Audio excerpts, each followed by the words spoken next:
নিশ্চয় আমি নিজে কোন অপরাধ করেছি, কোন ভুল করেছি, হয়তো নবীজি সেটা মানতে পারেনি, তাই আল্লাহ তোমার হাবিব আমাকে মুয়াজ্জিন থেকে ফিরিয়ে দিয়েছে। আল্লাহ আমি তোমার গোলাম বিলাল আমার নাক আর কপাল জমিনে লাগাইলাম।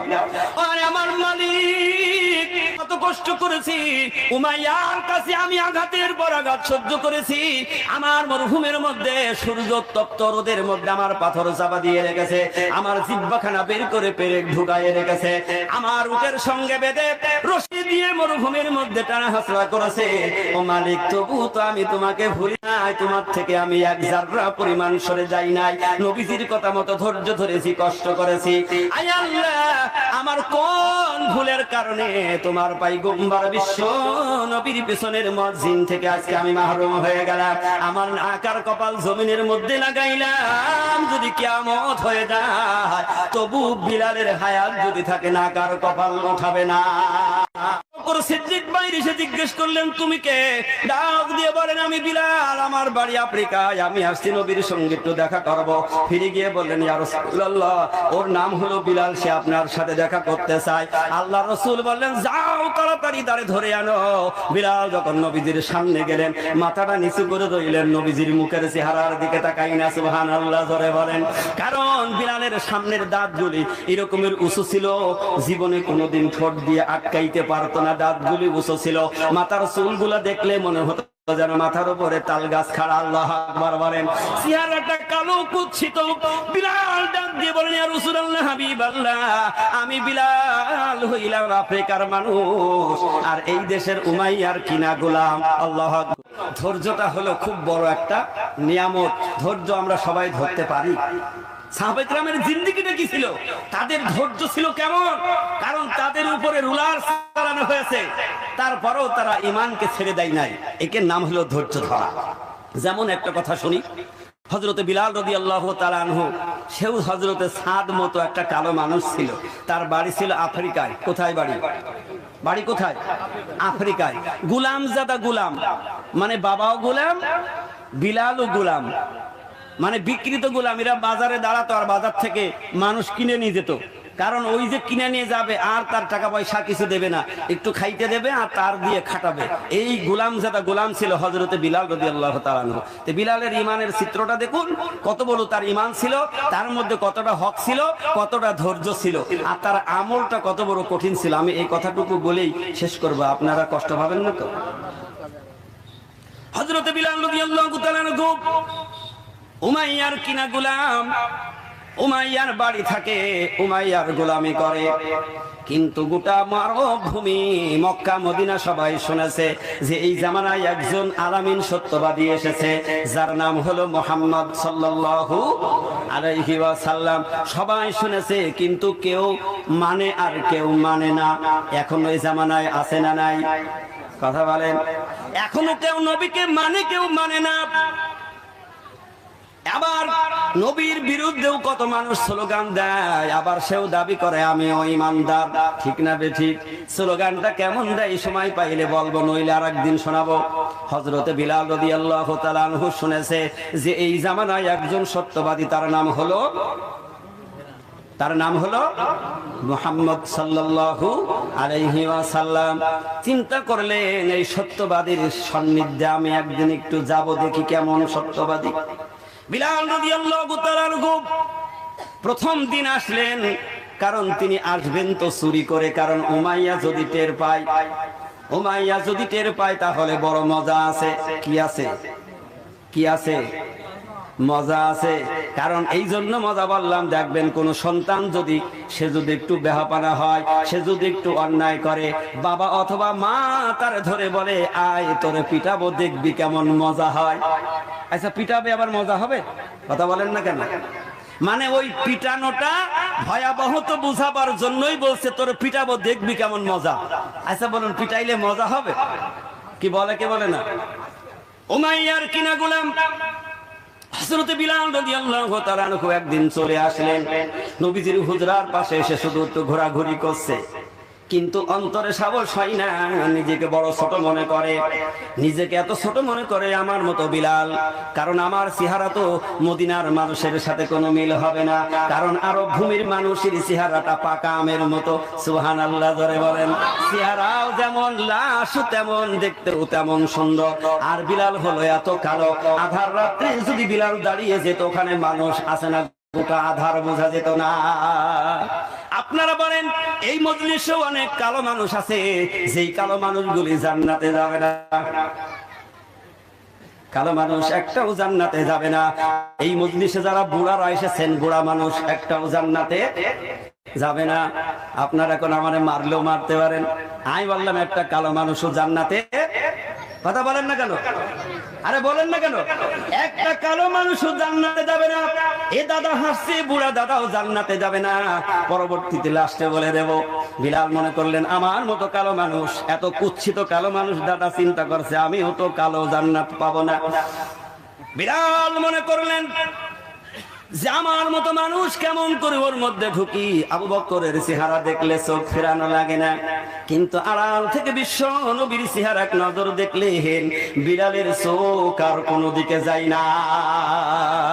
যেই কথা আয়েশা সিদ্দিকা রাদিয়াল্লাহু তাআলা আনহা বলেছিলেন, পৃথিবীর মানুষ তো ইউসুফ আলাইহিস সালামের নিয়ে খুব গল্প করে, কথা বলেন করে কি করে না, যে ইউসুফ আলাইহিস সালাম বড় চেহারাওয়ালা মানুষ ছিল, সুন্দর মানুষ ছিল।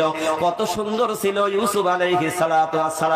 যখন খানা খাইতেন, কোন নাড়ি দিয়ে কোন জায়গা দিয়ে পেট পর্যন্ত যাইতো, বাইরের উপর থেকে ইউসুফ আলাইহিস সালামের খানার লাইন দেখা যেত।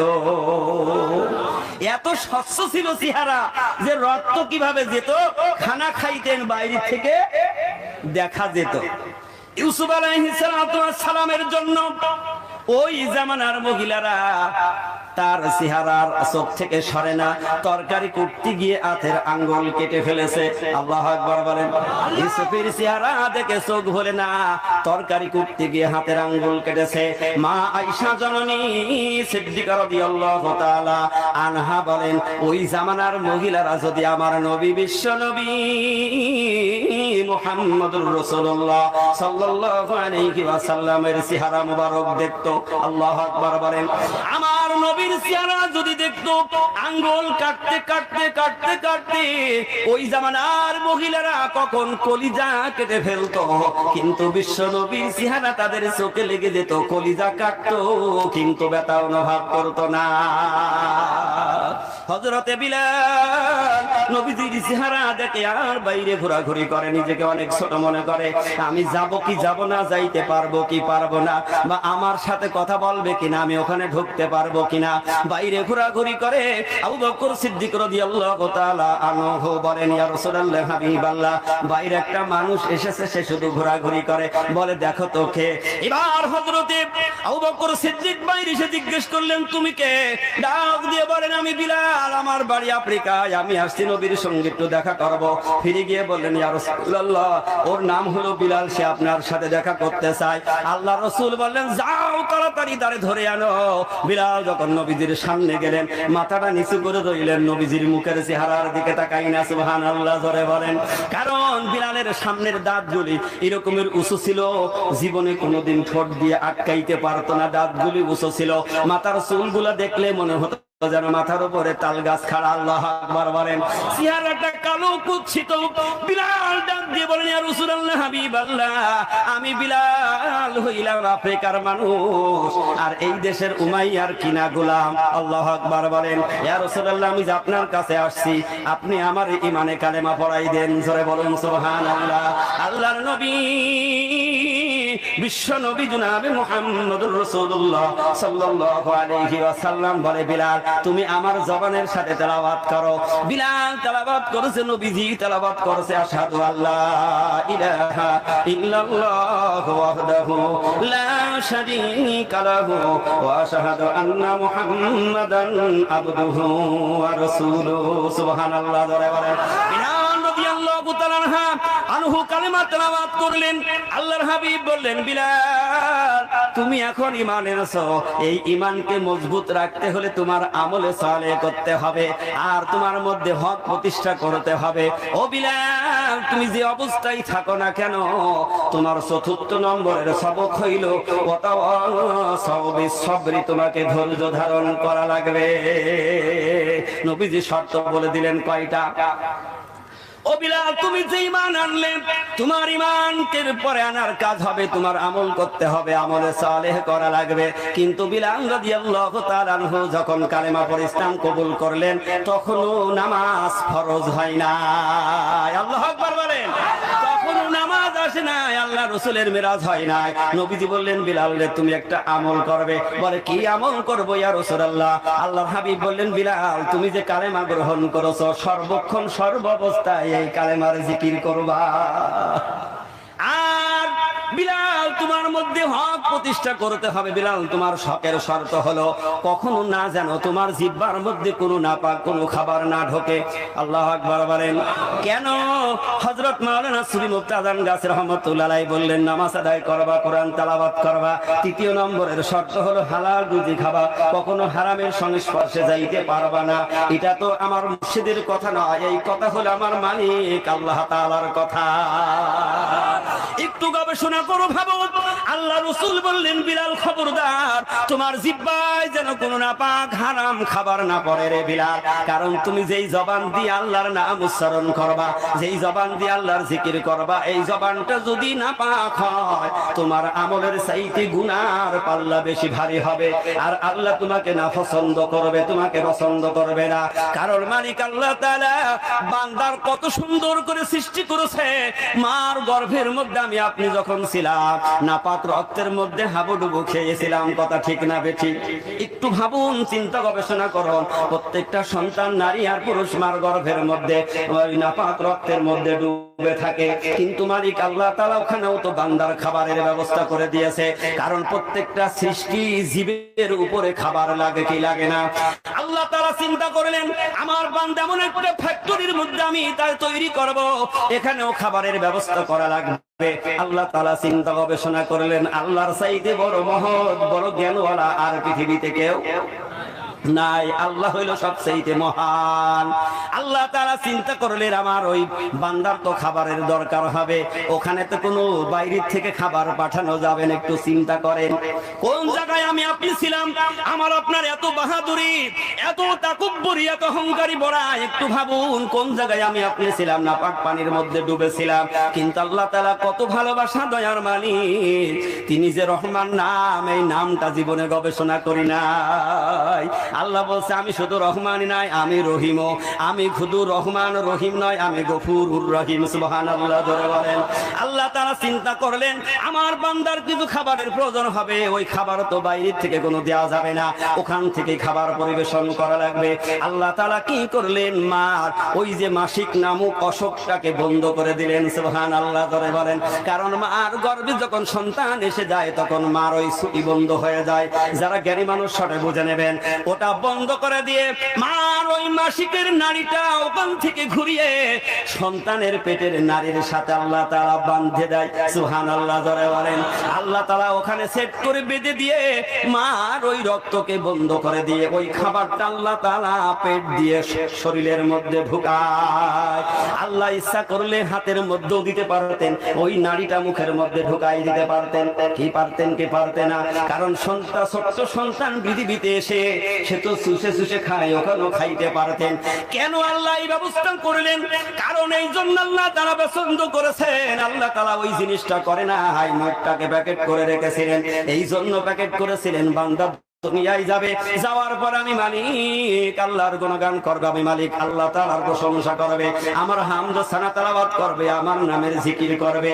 আর আমি আল্লাহ হইলাম পাক ও পবিত্র, আমার কালাম হইল পাক ও পবিত্র, আমার নবী যে কালেমাগুলি শিখাবে সেটাও হলো পাক ও পবিত্র। আমার বান্দা দুনিয়ায় গিয়ে আমার নামের তাসবিহ পড়বে, আর ওই মুখটা আমি আল্লাহ যদি না পাক বানিয়ে দেই ওই তাসবিহ, তাহলে তো আমি আল্লাহ তাআলা মানব না। এই জন্য আমার আল্লাহ তাআলা আমার মার গর্ভের মধ্যে আমার আপনার মুখ খানা প্যাকেট করে রেখেছিল। ধরে বলুন সুবহানাল্লাহ। মানুষ দুনিয়ায় আসার পরে তার শক্তি হয়ে গেল, অর্থ হলো, টাকা হলো, সে সব কর্ম করতে পারে, কিন্তু দুনিয়ায় আসার পর যখন নিজের শক্তি বেশি হয়ে গেল তখন সে হারাম খাওয়া শুরু করলো, ঠিক না বেঠিক? তখন সে সুদের ব্যবসা শুরু করে দিল, অবৈধ ব্যবসা লেনদেন শুরু করে দিল। এই জন্য আল্লাহ রাসূল বিশ্ব নবী জনাবে মুহাম্মদ রাসূলুল্লাহ সাল্লাল্লাহু আলাইহি ওয়াসাল্লাম বিলালকে ডাক দিয়ে বলেন, ওরে বিলাল, একটা জিনিস লক্ষ্য করবি, তোর জিহ্বায় যেন কোনো নাপাক খাবার না পড়ে যায় রে বিলাল। বিলাল তাই করলেন, কারণ বিলাল চিন্তা করলেন আমাকে মানতে হবে, কারণ আমি নবীজির প্রতি বিশ্বাস করেছি, আল্লাহকে ভালোবেসে ফেলেছি, আমি নবীর হাতের কালেমা পড়েছি। আল্লাহ রাসূল বলেন কালেমা পড়নেওয়ালা তো একটা সোয়ারির মতো হয়ে যাবে। আপনারা সোয়ারি চেনেন? সোয়ার চেনেন? দেখবেন ঘোড়াকে সোয়ার বলা হয়। এই ঘোড়া কিন্তু যখন তার মালিক নিয়ে যায়, গাড়ি বয় আর অন্য কিছু যখন বয়, দেখবেন গালের মধ্যে একটা কি দেয়, ওর নাম কি? ওর নাম কি? নেগাম দেয়। জানেন না? মুখস্থ করবেন। নেগাম গালের মধ্যে দেয়, বোধহয় ঘুমাচ্ছে। নেগাম গালের মধ্যে দিয়ে রাখে, মালিক পেছন দিকে যেদিকে টান দেয় সেদিকে ঘোরে।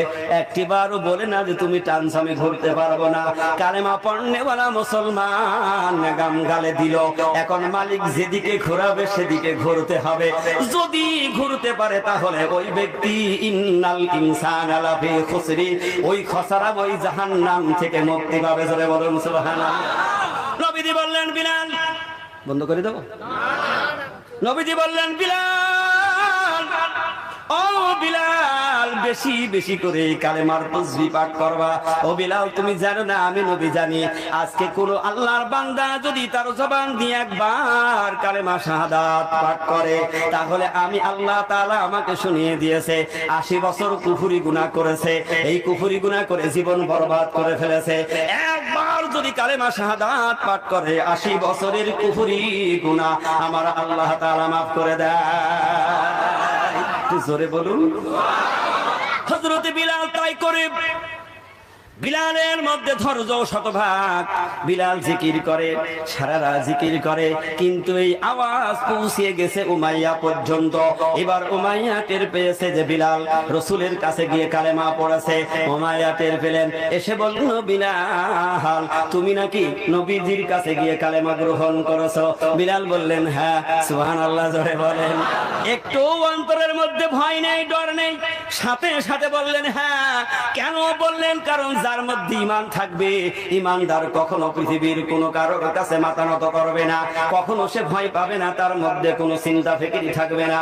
আল্লাহ তাআলা বলেন, লা খাউফুন আলাইহিম ওয়ালা হুম ইয়াহজানুন, কারণ ঈমানদার তো সে আমার বন্ধু হয়ে যাবে। সুবহানাল্লাহ। ঈমানদার আমার বন্ধু হয়ে যাবে, সে কখনো ভয় পাবে না, সে কখনো চিন্তাও করবে না। বলল, হ্যাঁ আমি কালেমা পড়েছি, আমি ঈমান এনেছি।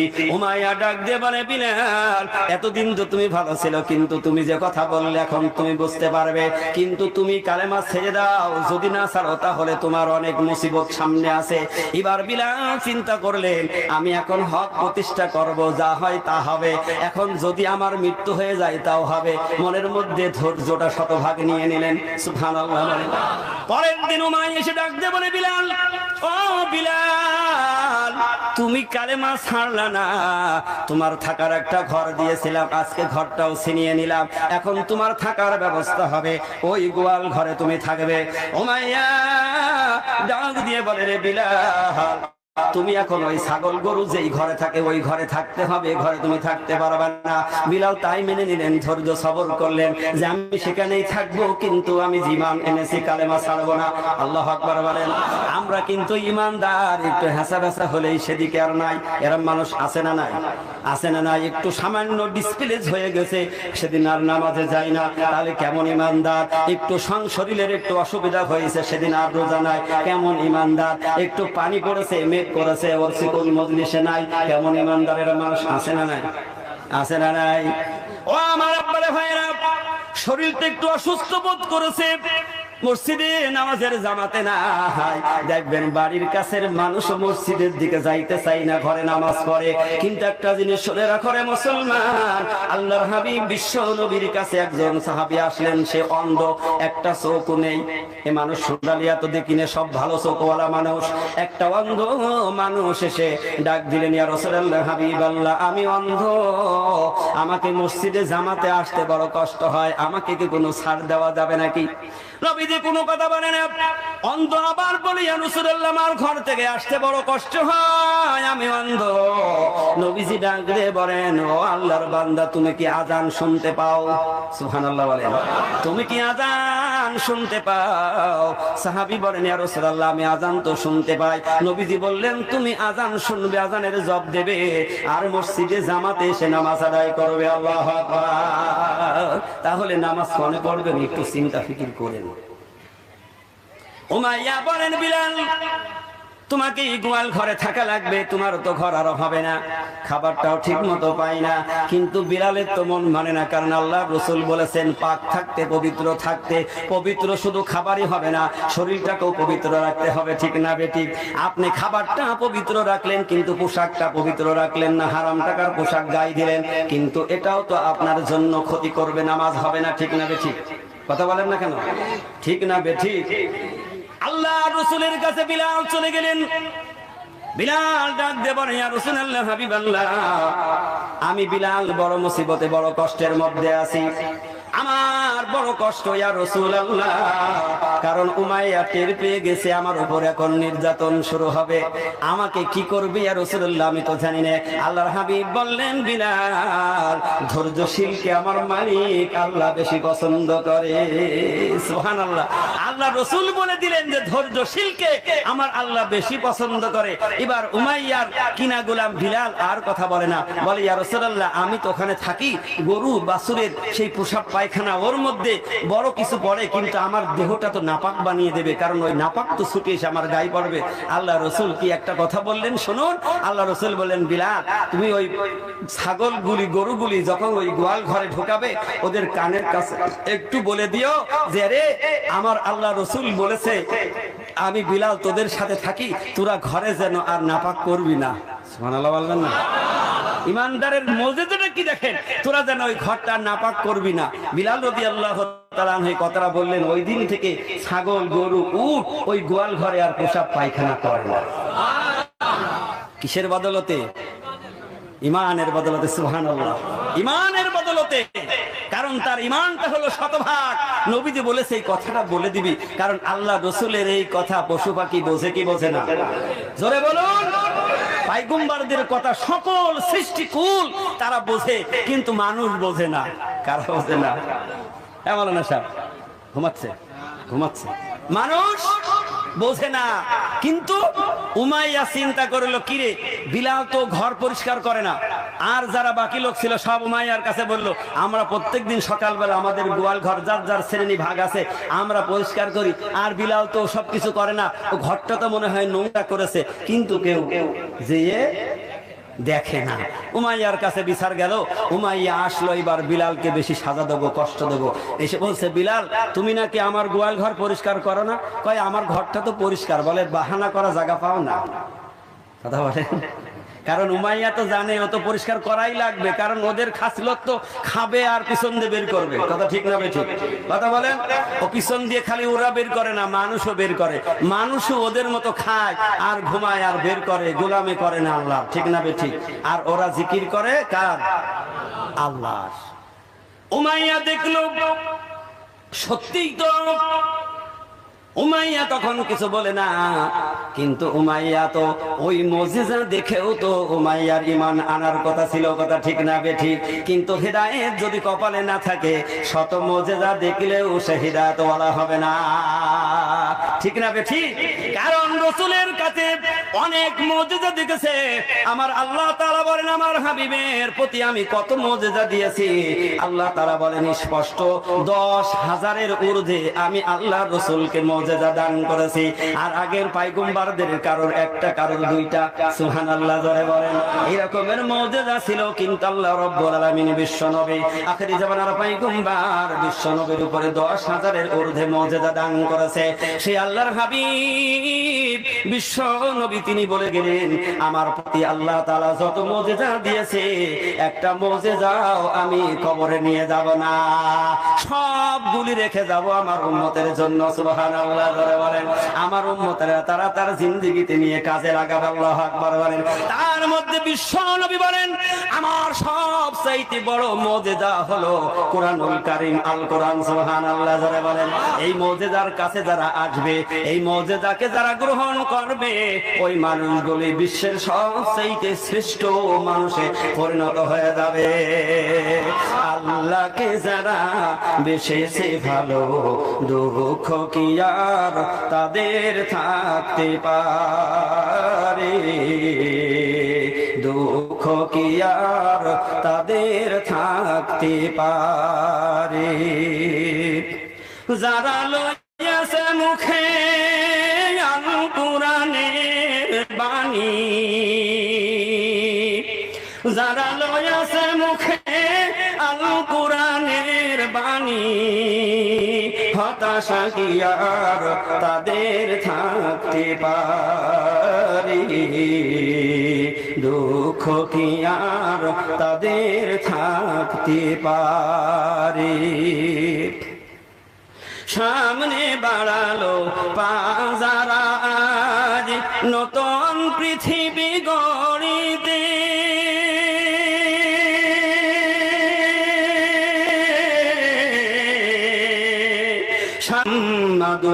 রাখতে পারবো না। এবার আল্লাহ রাসূল বিশ্ব নবী খবর পেলেন। সুবহানাল্লাহ জোরে বলেন। নবীজি আমি খটে শেষ করে দিচ্ছি, বড় লম্বা ঘটনা। আল্লাহ রাসূল শিখ পেলেন। আল্লাহ রাসূলের কাছে খবর চলে গেল।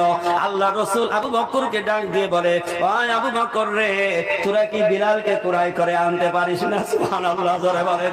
যা আমার বিলাল বড় কষ্টের মধ্যে আছে রে, যা উমাইয়ার টাকা দিয়ে বিলালকে কুরাই করে নিয়ে এনে দে, আমার বিলালকে এনে দে। উমাইয়ার কাছ থেকে কুরাই করে নিয়ে বিলালকে এনে বিশ্ব নবীর কাছে পৌঁছায় দেওয়া হলো। ধরে বলুন সুবহানাল্লাহ।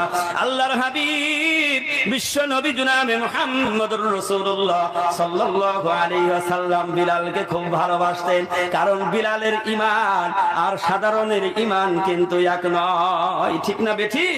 আল্লাহ তাআলার নবী বিশ্ব নবী বিলালকে ভালোবাসতেন, কাছে রাখতেন।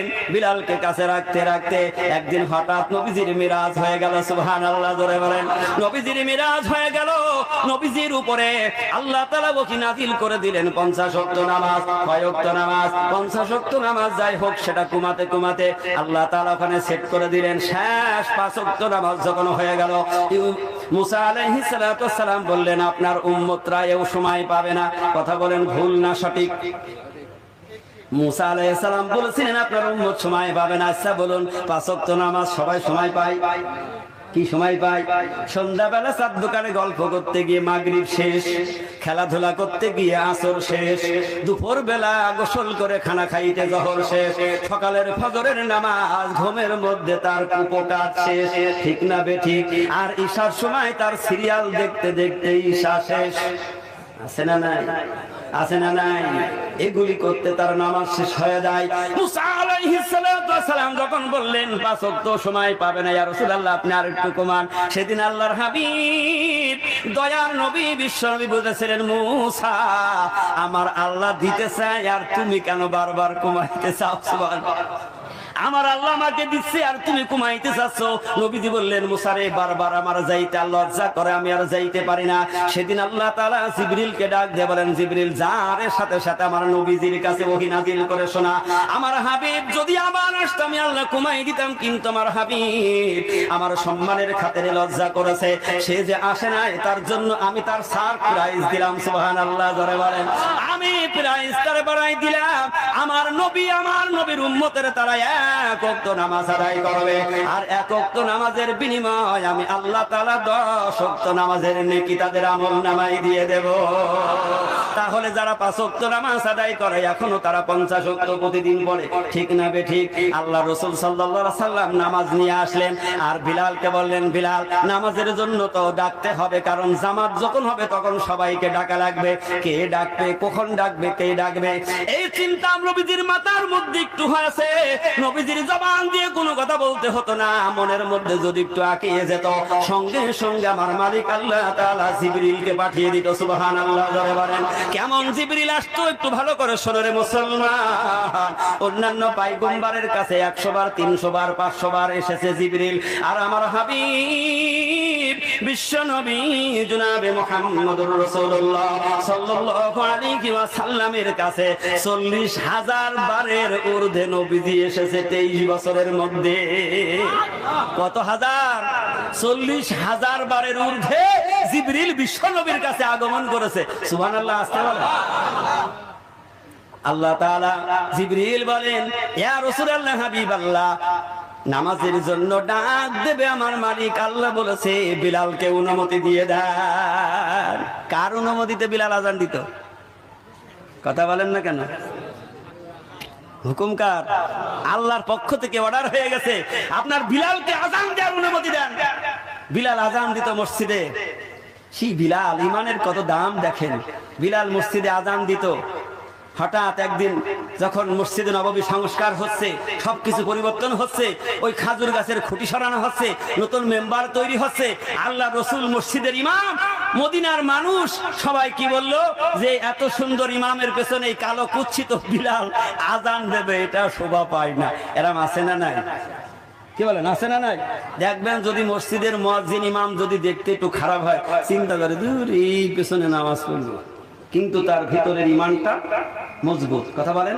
চেহারা খারাপ, গরিব মানুষ, পোশাকও সুন্দর নাই, ইমামরে দেখলে নাক ছিটকায়, দূর আছে না এরকম মানুষ? কথা বলেন না কেন? আরে আপনাদের এখানে অন্য জায়গায় তো আছে, এগুলি ইতিহাস শোনা যায়। এখন সবাই বলল যে বিলালকে আজান দেওয়া মানাই না। ইয়া রাসূলুল্লাহ, চেহারাওয়ালা মানুষ, গলার কণ্ঠওয়ালা মানুষ, কারণ বিলালের কণ্ঠ ছিল তুতলা। কেন জানেন? উমাইয়া তো কষ্ট দিচ্ছিল। উমাইয়া কি করেছিল, বিলাল যখন কালেমা ছাড়িনি তখন উমাইয়া চার লোকজন দিয়ে বিলাল রাদিয়াল্লাহু তাআলা আনহুর জিহ্বাকে টান দিয়ে নিয়ে জিহ্বার মাঝখানে পেরেক ঢুকিয়েছিলেন। কি ঢুকিয়েছিলেন? পেরেক। এই পেরেক ঢোকানোর পরে ওইখানে ক্ষত বিক্ষত হয়ে ওই জায়গাটায় একটা পয়জন লেগে যে ঘা হয়ে যায়। ঘা হওয়ার পরে ওইটা আস্তে আস্তে শুকিয়ে মাঝখানে একটা শক্ত হয়ে ওটা ভেসে যায়। বিলাল যখন আশহাদু বলতে যেতেন, আশহাদু হয়ে যেত, কারণ জিহ্বা শক্ত, উপরের টাকনার সাথে মিল করতে পারতো না। অন্তর দিয়ে বলতো ঠিক, কিন্তু বাইরের মানুষ আওয়াজটা বুঝতে পারতো না। ও সিনির জায়গায় সিন বলতেন। এখন দেখলো যে ভাষা ভালো না, চেহারা ভালো না, একটা গরিব মানুষ, গোলাম যারা গোলাম, ওর দিয়ে মসজিদের আজান ভালো হয় না। নবীজি চিন্তা করেন, বলছে ঠিক নিষেধ করে দেব, কারণ বিলালের মর্যাদা আরো 2 গুণ বেড়ে যাবে। সুবহানাল্লাহ বলবেন না? বিলালের মর্যাদা কয় গুণ বাড়বে? 1 গুণ তো আল্লাহ করেছে, এবার আমি নিষেধ করব, বিলালের মর্যাদা আর 1 গুণ বেড়ে যাবে। সুবহানাল্লাহ যারা বলেন। আল্লাহ রাসূল সাল্লাল্লাহু আলাইহি সাল্লাম বলেন, বিলাল আজকে তুই ফজরের আজান দিও না।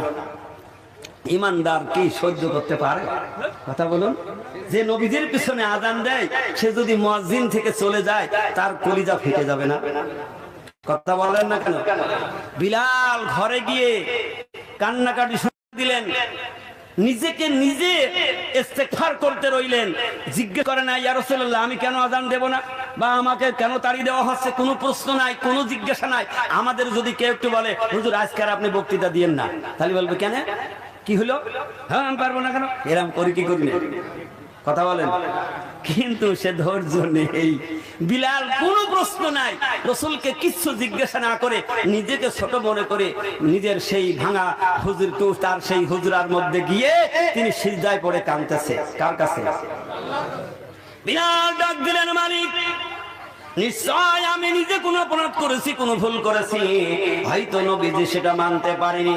তাই আল্লাহ তোমার হাবিব আমাকে মুয়াজ্জিন থেকে ফিরিয়ে দিয়েছে। আল্লাহ আমি তোমার গোলাম বিলাল আমার নাক আর কপাল জমিনে লাগাইলাম। আর আমার মালিক কত কষ্ট করেছি, উমাইয়ার কাছে আমি আঘাতের পর আঘাত সহ্য করেছি। আমার মরুভূমির মধ্যে সূর্য তপ্ত রোদের মধ্যে আমার পাথর চাপা দিয়ে রেখেছে, আমার জিহ্বাখানা বের করে পেরেক ঢুকায় রেখেছে, আমার উটের সঙ্গে বেঁধে রশি দিয়ে মরুভূমির মধ্যে টানা হাসরা করেছে। ও মালিক তবু তো আমি তোমাকে ভুলি নাই, তোমার থেকে আমি এক জাররা পরিমাণ সরে যাই নাই। নবীজির কথা মতো ধৈর্য ধরেছি, কষ্ট করেছি। আয় আল্লাহ আমার কোন ভুলের কারণে তোমার পয়গম্বর বিশ্ব নবীর পেছনের মুয়াজ্জিন থেকে আজকে আমি মাহরুম হয়ে গেলাম। আমার নাক আর কপাল জমিনের মধ্যে লাগাইলাম। যদি কিয়ামত হয়ে যায় তবু বিলালের হায়াত যদি থাকে নাক আর কপাল উঠাবে না। জোরে বলুন আল্লাহু আকবার। আল্লাহর হাবিব বিশ্ব নবী নতুন মুয়াজ্জিন নিযুক্ত করলেন। কণ্ঠ ভালো, সুর ভালো, চেহারাও ভালো, সেই রকমের বড় ধনী মানুষ। এই মুয়াজ্জিন এসে ফজরের আযান দিচ্ছে।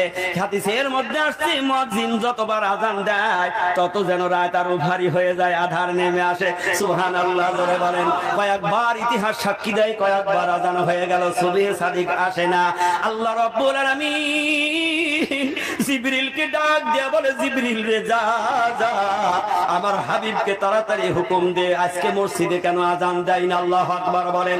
যা রে জিবরিল আমার নবীকে যা, আমার নবীকে যায় ডাক দিয়ে বল আমার নবী যেন তাড়াতাড়ি বিলালের আযান দিতে বলে। জোরে বলুন সুবহানাল্লাহ।